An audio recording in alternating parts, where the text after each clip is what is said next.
Welcome to Learning Target 9C. Alright, now we're jumping into this trigonometry. Don't forget, you can write it up here, we have to think about all the time which trig are we using. So that's why we think of the Sohcahtoa.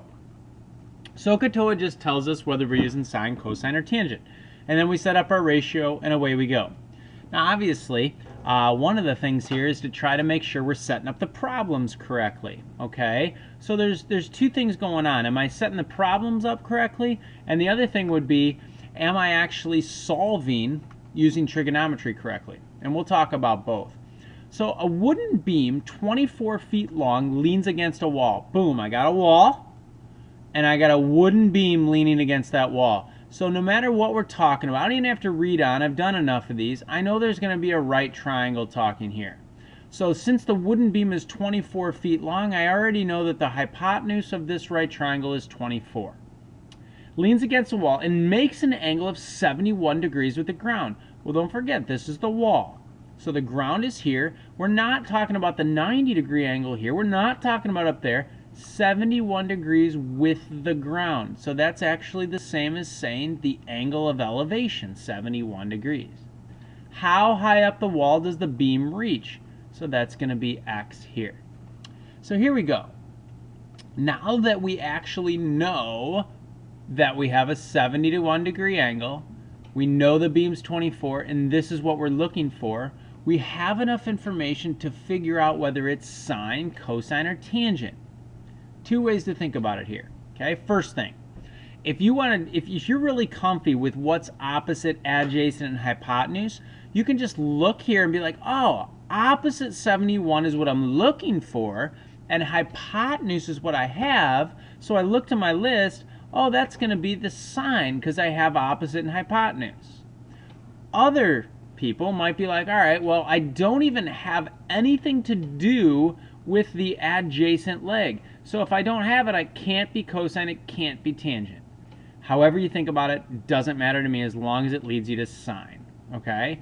Now, so is not math. It's not. Sine is trigonometry. So is just helping you set up the ratio. So we have sine, not sin, remember. Sine, always of a degree angle, 71, is equal to opposite over hypotenuse. Well, the opposite here is x. Opposite x, hypotenuse is 24. Remember, sine of 71 is just a number. That's all it is. So to solve this equation for x, we are one step away. I multiply both sides by 24. Cancels here. And when I multiply this side by 24, I'm going to get my entire answer there. So this is approximately x, because we're going to round in a second. But watch me go to my calc here. I'm just going to type in 24, multiply, then I find my trig button. All that fancy stuff comes up. I don't want these inverse ones in the bottom. I want these ones in the top. And since we're doing sine, I just type in sine. It automatically asks me sine of what? So I'm going to type in 71. And then when I hit enter, there's my answer. 22 points. Now if we look here, 6924, they're asking me to round to 2 decimal points, so 0.69, and I just look back at the problem, and the answer would be in feet for my units. Okay, so the big thing is set up the triangle, work through what it is, sine, cosine, or tangent, and then solve it depending on what the problem leads you to. Okay, now reading the next one.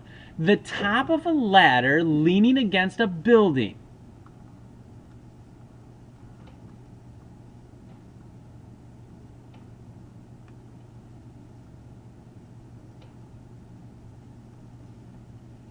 Beautiful.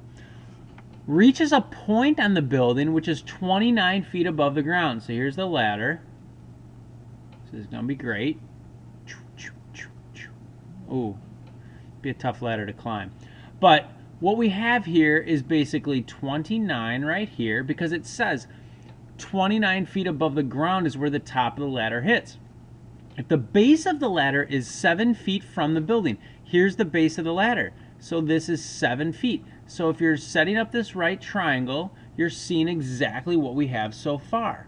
What we have is 29 and 7. Now they're going to ask us a question here. Let's see what it is. What is the measure of the angle that the ladder makes with the level ground? So we don't know an angle, and remember, this is where you can use one of those fancy Greek letters. Theta makes our life more fun. Theta, beta, alpha, whatever you want to use. There's theta. All right, but looking at it now, I'm also going to highlight, don't forget, what I'm trying to look for. So that's theta. So now if I focus all my time and energy on theta here, what do I have? I don't have a hypotenuse. So remember, look back up here. I don't have a hypotenuse. It's going to have to be a tangent problem. Or we think, okay, opposite, adjacent, got to be tangent. So right away I know it's tangent. Tangent is always of an angle measure. Okay? So this time it's tangent of theta because I don't know what theta is. Well, tangent of theta is equal to opposite over adjacent. So in this case, it's going to be opposite 29 over adjacent 7. Now, some of you got this far in your test, and then you're going to multiply by 7. No, no, no, no. We don't multiply both sides by anything here. Remember, I said it's like, well, what do we do to both sides? Nothing. It's like waving a magic wand. Sorry, I couldn't get that out. Waving a magic wand here and getting theta all by itself. Remember, your calculator has all this stored in its memory. All you have to do is tell it, hey, I'm looking for an angle. And this is how you tell it, hey, I'm looking for an angle. The inverse of tangent of 29 over 7.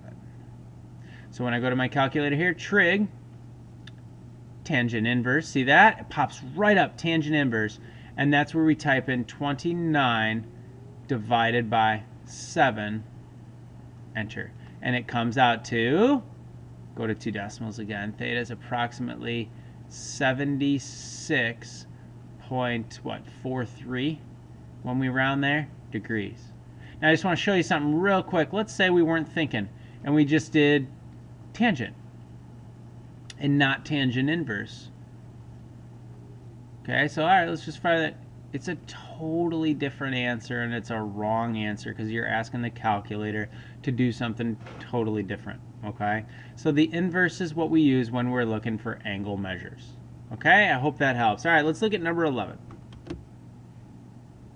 All right, now I won't lie to you here. This was kind of a goofy problem. I was trying to have some fun writing this one up, especially with all the snow we've had. But what I really want to do is concentrate with you on how to do the trigonometry. So basically, there was a snow pile on this problem. Oh, sorry. There was a snow pile, and we had to set up a right triangle. I'm really struggling with this pen, I'm sorry.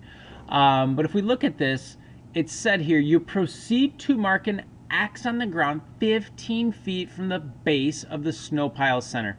So I'm just going to set this up with you and really talk about the trigonometry.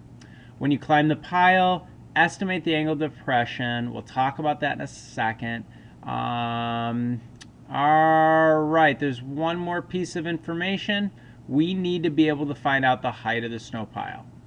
All right, so here's the problem, but the one thing it says is the angle of depression from the top of the pile to this X you marked on the ground down here is 74 degrees.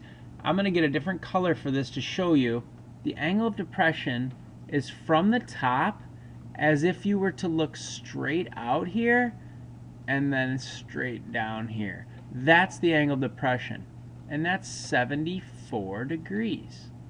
Now, some of you are putting that here when I talk about angle of depression. You can also put it down here, okay? And that's how I usually solve these problems. I realize that the angle of depression is the same as the angle of elevation, right here. Parallel lines, please look at my pen here, parallel lines have a transversal so that the alternate interior angles are congruent. So it doesn't matter if you work up there, and watch this. We can actually deal with a right triangle up top here if you look at that blue one. Wouldn't this be X here and this would be 15 here because of a rectangle? You can do that. I usually deal with this red one, but you just can't put it right here. That's not the angle of elevation.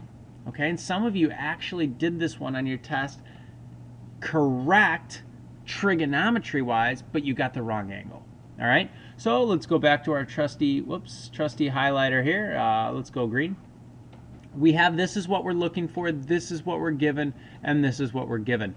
So if we focus all of our energy on the angle like we're always supposed to do, what we have here is the opposite and adjacent again. Opposite, adjacent leads us to tangent. So this is going to be tangent of the angle measure, 74, is equal to, what would that be? X over 15. So looking up top, what if we picked this top blue one? Tangent of 74, opposite over adjacent, exact same thing. So if you remember from before, that would be where you multiply both sides by 15. And the 15s cancel here. And then X is going to be approximately that value. So that would be 15 on the calculator times trig button. We do want to use just tangent here, and then we type in 74 and hit enter.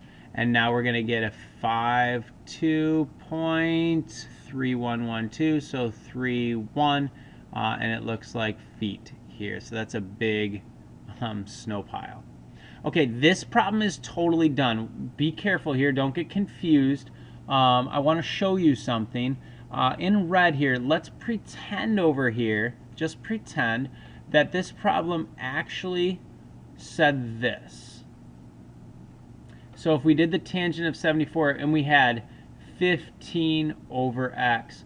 I want to do this because on this worksheet, we really didn't get one where there's a variable in the bottom. So just remember here, I'm totally saying what if. This is not to solve this problem. This problem is here.